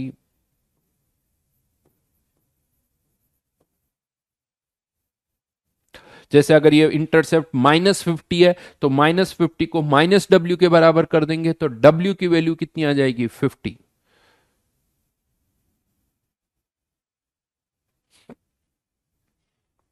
तो जस्ट एक कर्व है और कुछ नहीं, थोड़ा सा आइडिया होना चाहिए। और एक्सपेरिमेंटली ऐसे ही कर्व प्लॉट कर करके हम वर्क फंक्शन निकाल सकते हैं, threshold energy experimentally find out कर सकते हैं, थ्रेशोल्ड फ्रीक्वेंसी निकाल सकते हैं, थ्रेशोल्ड एनर्जी निकाल सकते हैं। तो जस्ट उसी को ग्राफिकली प्लॉट किया। अब क्वेश्चन यहां पर ही आता है कि जो केई मैक्स है, ये केई मैक्स जो है वो लाइट की कौन सी प्रॉपर्टी पर डिपेंड करती है। तो यहां पर अब मैं आपको बताऊं, एक दो वर्ड्स हम यूज करेंगे। जो लाइट, फोटॉन्स मतलब लाइट, एक बल्ब जो है वो क्या एमिट कर रहा है, रेडिएशन। तो एक बल्ब की जो पावर होती है ना, जैसे 60 वोल्ट का बल्ब है, 100 वोल्ट का बल्ब है, वो पावर फिक्स होती जो भी हो। अब वो बल्ब लाइट एमिट कर रहा है, मतलब एनर्जी एमिट कर रहा है, फोटॉन्स एमिट कर रहा है। तो अब दो चीजें होती है, एक तो वो कितने फोटॉन्स एमिट कर रहा है, और पर यानी पर सेकंड कितने फोटॉन्स एमिट कर रहा है, और एक उस फोटोन की एनर्जी क्या है। एक सिंगल फोटोन की एनर्जी जो होती है वो उसकी फ्रीक्वेंसी पर डिपेंड करती है, फ्रीक्वेंसी पर डिपेंड करती है, राइट। तो एक बल्ब की हम यानी इंटेंसिटी की अगर हम बात करें, इंटेंसिटी ऑफ लाइट एक टर्म यहां पर यूज होती है, इंटेंसिटी। इंटेंसिटी का मतलब होता है energy per unit area per unit time. इसे आप कुछ हद तक ब्राइटनेस भी बोल सकते हो, ब्राइटनेस भी बोल सकते हो। That is intensity, energy per unit area per unit time. अब लाइट की जो इंटेंसिटी है according to wave theory, according to wave theory, जो कि अभी हम यहां पर यूज नहीं करेंगे बट मैं लिखवा जरूर रहा हूं, वेव थ्योरी इंटेंसिटी जो होती है वो उसके एम्पलीट्यूड के स्क्वायर के डायरेक्टली प्रोपोर्शनल होती है, एम्पलीट्यूड के स्क्वायर के डायरेक्टली प्रोपोर्शनल होती है। But according to wave theory, according to particle nature of wave, particle nature of light, मतलब प्लांक्स क्वांटम थ्योरी के अकॉर्डिंग जो इंटेंसिटी होती है वो किस पर डिपेंड करेगी, energy of a single photon. एक सिंगल फोटोन की कितनी एनर्जी है, energy of a single photon. और एक सिंगल फोटोन की एनर्जी किस पर डिपेंड करती है, उसकी फ्रीक्वेंसी पर। यानी intensity according to Planck's quantum theory किस पर डिपेंड करेगी, उसकी फ्रीक्वेंसी पर, प्लस पर सेकंड कितने फोटॉन्स स्ट्राइक कर रहे हैं, नंबर ऑफ फोटॉन्स स्ट्राइकिंग पर सेकंड पर यूनिट एरिया। और इसे हम बोलते हैं फोटो इंटेंसिटी। एक बल्ब ज्यादा फोटोन्स एमिट कर रहा है, एक बल्ब कम फोटोन्स एमिट कर रहा है, फोटो इंटेंसिटी वेरी करेगी। एक बल्ब पर सेकंड 1 मोल फोटोन्स एमिट कर रहा है, एक बल्ब पर सेकंड 2 मोल्स फोटोन एमिट कर रहा है, तो नंबर ऑफ फोटोन्स वेरी करेंगे। तो एक बल्ब से, बल्ब की इंटेंसिटी की अगर मैं बात करूं तो उस बल्ब की इंटेंसिटी इस पर डिपेंड करेगी कि एक तो वो जो फोटोन एमिट कर रहा है उसकी फ्रीक्वेंसी क्या है, उसकी फ्रीक्वेंसी क्या है, और दूसरा पर सेकंड वो कितने फोटोन्स एमिट कर रहा है, जिसे हम बोलते हैं फोटो इंटेंसिटी। तो इंटेंसिटी जो होती है किसी भी बल्ब की, वो आप कह सकते हो उसकी फ्रीक्वेंसी, फोटोन की फ्रीक्वेंसी, और किस पर डिपेंड करेगी, फोटो इंटेंसिटी पर।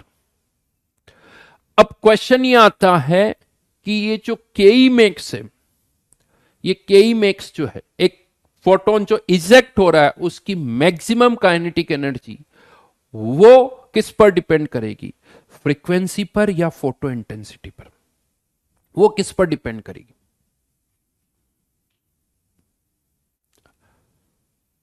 वो किस पर डिपेंड करेगी, फ्रीक्वेंसी पर या फोटो इंटेंसिटी पर। तो फोटो नंबर ऑफ फोटोन से तो कोई मतलब ही नहीं है कि, क्योंकि ज्यादा फोटोन्स होंगे तो उससे ज्यादा इलेक्ट्रॉन इजेक्ट होंगे, ज्यादा फोटोन्स एमिट होंगे तो उससे ज्यादा इलेक्ट्रॉन्स इजेक्ट होंगे। हमें उससे मतलब नहीं, हमें तो इससे मतलब है कि एक इलेक्ट्रॉन जो इजेक्ट हो रहा है उसकी मैक्सिमम काइनेटिक एनर्जी क्या है, तो वो तो जो फोटोन स्ट्राइक कर रहा है उसकी एनर्जी पर डिपेंड करेगा, यानी उसकी फ्रीक्वेंसी पर। तो आप ये कह सकते हो कि फ्रीक्वेंसी जैसे जैसे बढ़ेगी के मैक्स की वैल्यू भी बढ़ेगी। बट फोटो इंटेंसिटी अगर बढ़ रही है, यानी ज्यादा फोटोन स्ट्राइक कर रहे हैं मेटल सरफेस पे, कम स्ट्राइक कर रहे हैं, अगर उनकी फ्रीक्वेंसी वही है तो चाहे ज्यादा फोटोन स्ट्राइक करे कम फोटोन स्ट्राइक करे, के मैक्स की वैल्यू नहीं बदलेगी। के मैक्स की वैल्यू कब बदलेगी, जब फ्रीक्वेंसी बदलेगी। यानी पॉइंट इज के max of ejected electrons depends on frequency of incident light and is independent of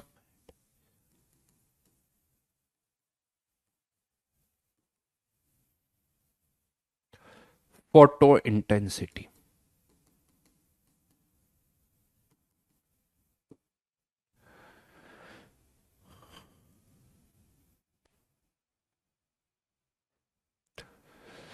Sneha का कहना मुझसे पहले पीसी बनती नहीं थी लेकिन आपकी वजह से सही हो गई। चलिए बहुत बढ़िया जी।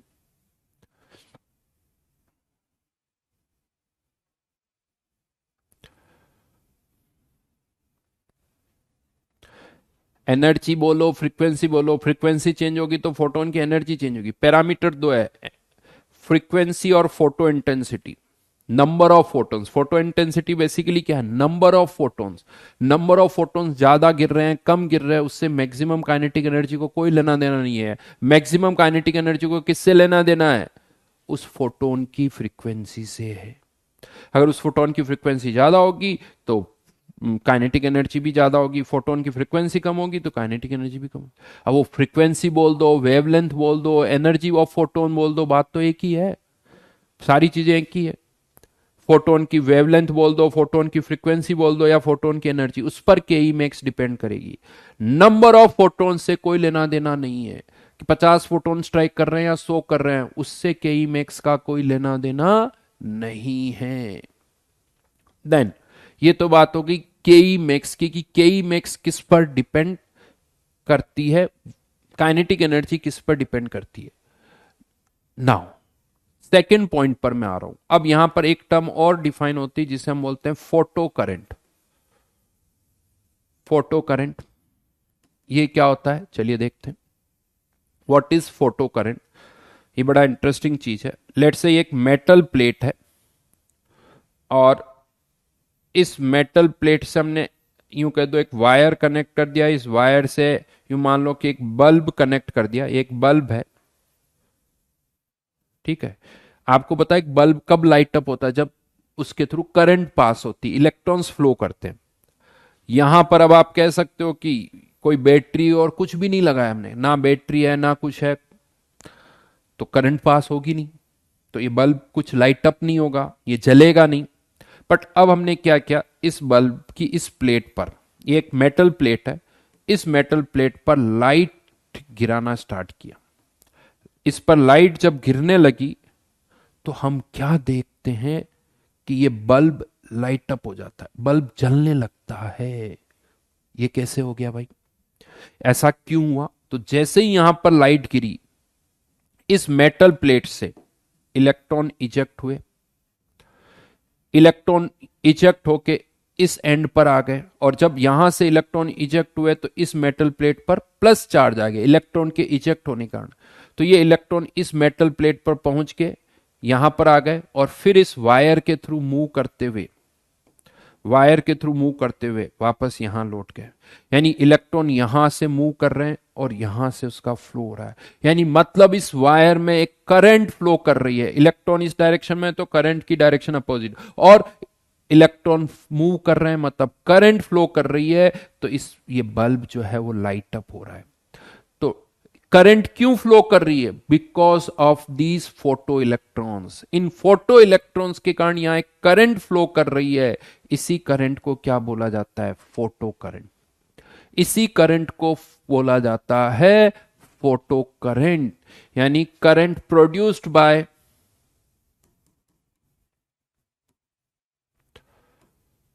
Photo electrons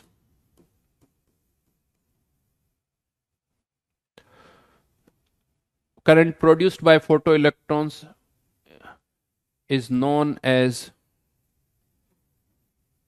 photocurrent. यस, ये टेक्निक बहुत जगह स्पेशली थेफ्ट कंट्रोल में यूज की जाती है। थेफ्ट कंट्रोल में ये कैसे यूज होती है? ऐसे छोटे छोटे यूं कहते तो इंस्ट्रूमेंट्स होते हैं जो कि आप, जो लॉक होता है ना, लॉक के आसपास लगा दो।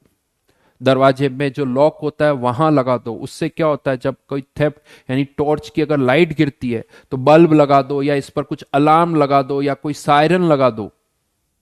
तो जैसे ही इस पर लाइट गिरेगी, ये सर्किट जो है वो कम, इस मेटल प्लेट पर लाइट गिरेगी, सर्किट यूं कह दो इलेक्ट्रॉन इंजेक्ट होंगे, इलेक्ट्रॉन इंजेक्ट होंगे, मूव करने लगेंगे, तो यहां पर इस सर्किट में करंट फ्लो करेगी, और करंट फ्लो करते ही सायरन या अलार्म या जो भी है वो चल जाएगा। सोलर पैनल का मुझे बहुत डिटेल में नहीं पता, तो इसीलिए अभी मैं उस पर हाँ या ना नहीं बोलूंगा, आई डोंट नो।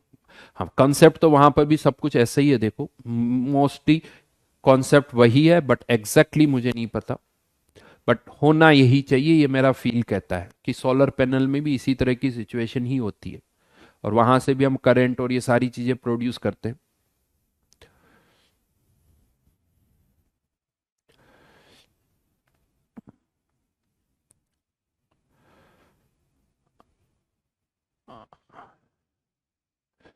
हाँ, ये घर पे बनाया जाता है, ऐसा नहीं बनाया जाता, बट मेटल प्लेट ऐसी होनी चाहिए जिससे इलेक्ट्रॉन इजीली इजेक्ट हो। ऐसी मेटल प्लेट यूज करनी चाहिए जिससे इजीली इलेक्ट्रॉन इजेक्ट हो जाए। सोर्स ऑफ लाइट, ये फोटोन की एनर्जी यानी इसकी एनर्जी थ्रेशोल्ड वेवलेंथ से ज्यादा होनी चाहिए।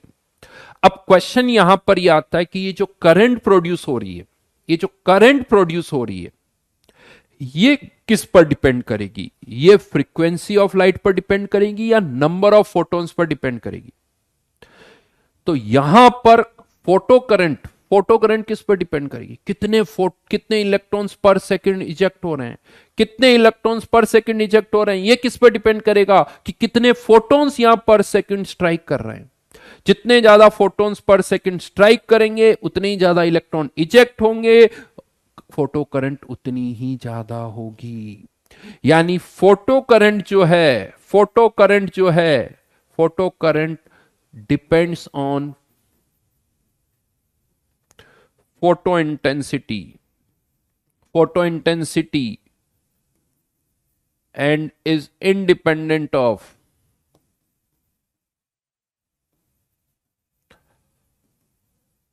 Frequency of light used. यानी वो लाइट की फ्रीक्वेंसी पर डिपेंड नहीं करेगी, वो लाइट की फोटो इंटेंसिटी पर डिपेंड करेगी, जबकि मैक्सिमम काइनेटिक एनर्जी फ्रीक्वेंसी पर डिपेंड करती है। केई मैक्स किस पर डिपेंड करती है? फ्रीक्वेंसी पर। फोटो करंट किस पर डिपेंड करती है? फोटो इंटेंसिटी पर। राइट?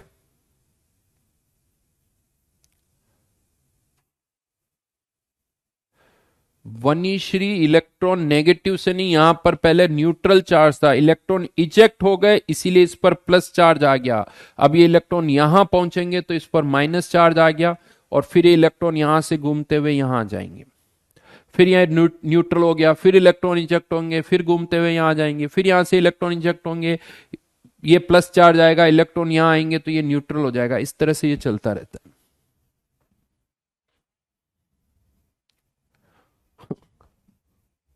राइट? तो ये दो चीजें हैं, एक तो केई मैक्स मैक्सिमम काइनेटिक एनर्जी, और दूसरा पॉइंट है फोटो करंट। दो पैरामीटर से, फोटो करंट किस पर डिपेंड करती है, काइनेटिक एनर्जी किस पर डिपेंड करती है, ये क्लियर होना चाहिए। कोई इसमें कंफ्यूजन नहीं होनी चाहिए, क्योंकि क्वेश्चन यही आते हैं। एडवांस में तो नहीं, बट मेंस में इस तरह के क्वेश्चन पूछे जा सकते हैं। अच्छे खासे चांसेस है कि कई मैक्स किस पर डिपेंड करेगी, फोटो करंट किस पर डिपेंड करेगी। फोटो करंट की देखो, फ्रीक्वेंसी तो हमेशा ही थ्रेशोल्ड फ्रीक्वेंसी से ज्यादा ही होनी चाहिए। उससे कम फ्रीक्वेंसी वाला अगर फोटोन यूज करोगे तो इलेक्ट्रॉन ही चेक नहीं होगा। अरे दुर्वा, प्लस माइनस पे मत जाओ अभी तुम। करंट कहां से कहां फ्लो करती है उस पे मत जाओ, अभी सीधा फोकस इस प्लस माइनस पे मत करो। ये सोचो इलेक्ट्रॉन इजेक्ट हो गए, यहां से यहां जा रहे हैं, फिर वापस यहां आ रहे हैं, ये करंट फ्लो कर रही है। कौन सा सर्कल पूछ रहे हो, मुझे ही नहीं पता, पता नहीं। ये बल्ब है, साफ साफ लिखा हुआ है, दैट इज बल्ब।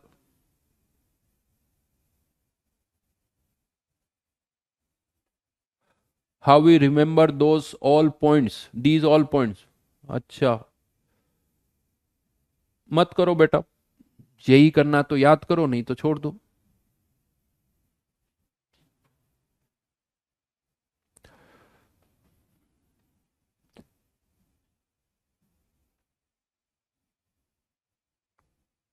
लाइट लिखा हुआ है यहां पर, लाइट लिखी हुई, इट इज लाइट। तो यहां पर फोटो करंट, और एक और वर्ड जो मैंने यूज किया है, मैक्सिमम काइनेटिक एनर्जी।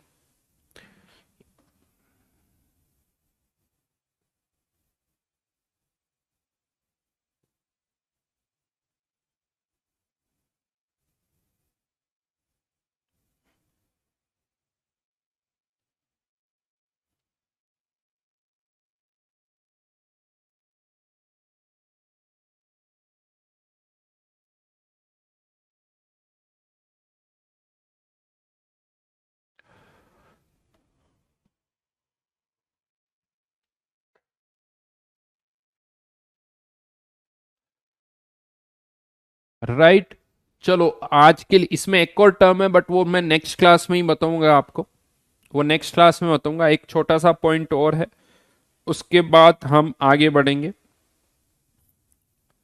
बट अभी वो कंप्लीट नहीं हो पाएगा, तो उस पॉइंट को हम नेक्स्ट क्लास में डिस्कस करेंगे।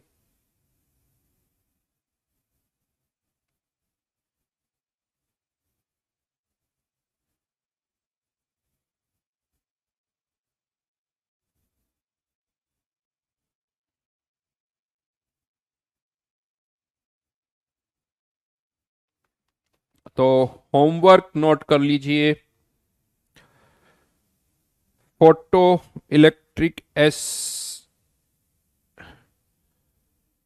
ओ वन में कहां तक कर चुके हैं हम?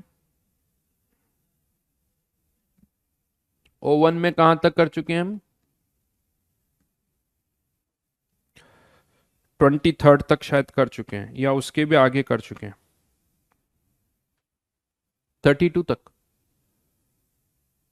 29 तक। तो 30 से लेके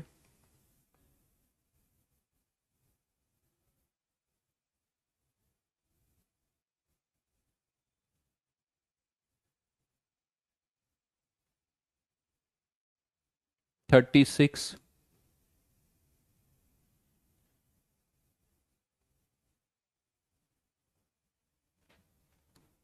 S1 में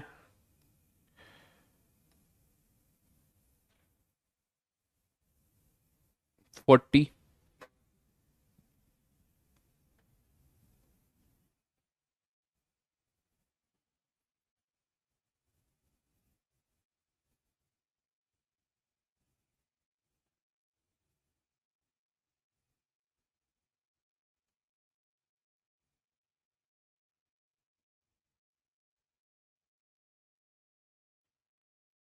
O2 में दे देता हूं।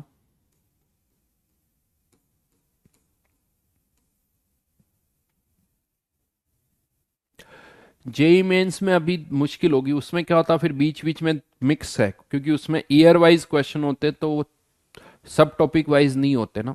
तो उसमें फिर कंफ्यूजन होगा, एक करो एक छोड़ो, एक करो एक छोड़ो। तो इसीलिए अभी जेई मेंस नहीं दे पाऊंगा। मुझे लगता है जेई मेंस और जेई एडवांस जब ऑलमोस्ट चैप्टर कंप्लीट हो जाए तभी करें हम। हाँ, दो बहुत सारे क्वेश्चन है। कितने क्वेश्चन है जेई मेंस में?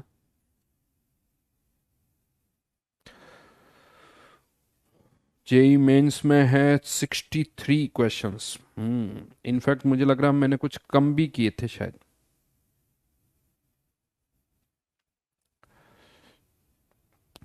क्योंकि ऑलरेडी 63 क्वेश्चंस है। 2000 से पहले वाले नहीं दिए, 2000 के बाद वाले ही रखे हैं, तब भी 63 क्वेश्चंस है। तो sheet definitely number of questions है अच्छे खासे। इवन जेई एडवांस की बात करें तो जेई एडवांस में भी 26 क्वेश्चंस हैं। नंबर ऑफ क्वेश्चंस अच्छे खासे हैं, 67, 58,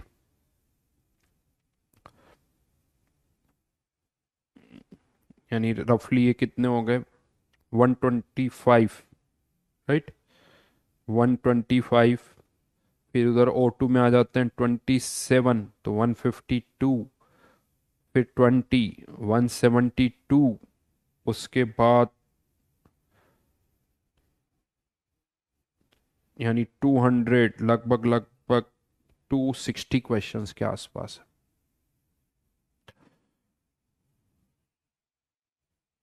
260 क्वेश्चंस, ठीक है। 260 क्वेश्चंस है, यूं मान के चलो, ज़्यादा है क्या? कुछ ज़्यादा नहीं है। 12-13 लेक्चर, 12 लेक्चर का टॉपिक है। 12 लेक्चर मतलब कम से कम ये चैप्टर 1 महीने चलता है, 1 महीने यानी 30 दिन चलेगा। 30 दिन में हम 260 क्वेश्चन कर रहे हैं। 30 दिन में हम 260 क्वेश्चन कर रहे हैं, यानी एवरेज एक दिन में 10 क्वेश्चन।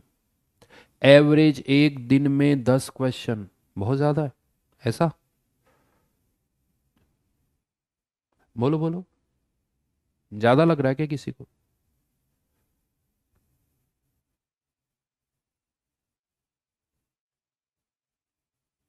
नहीं है ना? हाँ, नॉर्मल है, ये तो कर ही सकते हैं हम।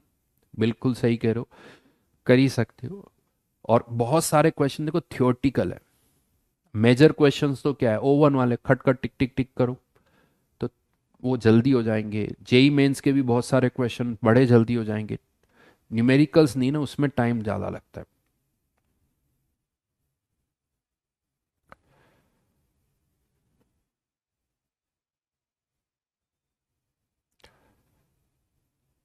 गुरलीन मत, मैंने पहले भी बता चुका हूँ, थ्रेशोल्ड से ज़्यादा या कम वाला केस सोचो। जेई के लिए सही बात है, कुछ भी कर सकते हैं। S1 S2 तो मेरे से होती ही, राजकुमार कोशिश करोगे तो बेटा सब होगा। अभी आ जाएगा, एक और मॉड्यूल आएंगे, उसमें एटॉमिक स्ट्रक्चर भी आ जाएगा। बिल्कुल। एनसीईआरटी रीड कर सकते हो, वैसे तो कर चुके हैं। At Bohr model, photo electric effect, NCERT से पढ़ सकते हो।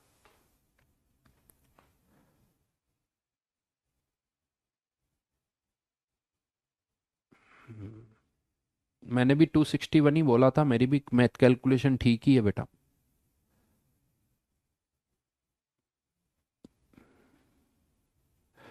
ये चैप्टर कब एंड होगा? अराउंड 12 लेक्चर्स का चैप्टर है। 12 लेक्चर्स काउंट कर लो कितने हो गए, उसके बाद और ऐड कर लो, उसके आसपास हो जाना चाहिए।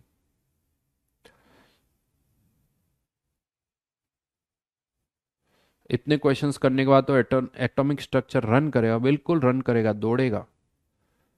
ठीक है, तो चलो आज का टाइम भी हो गया हमारा। सी यू, बाय बाय, मिलते हैं वापस नेक्स्ट क्लास में।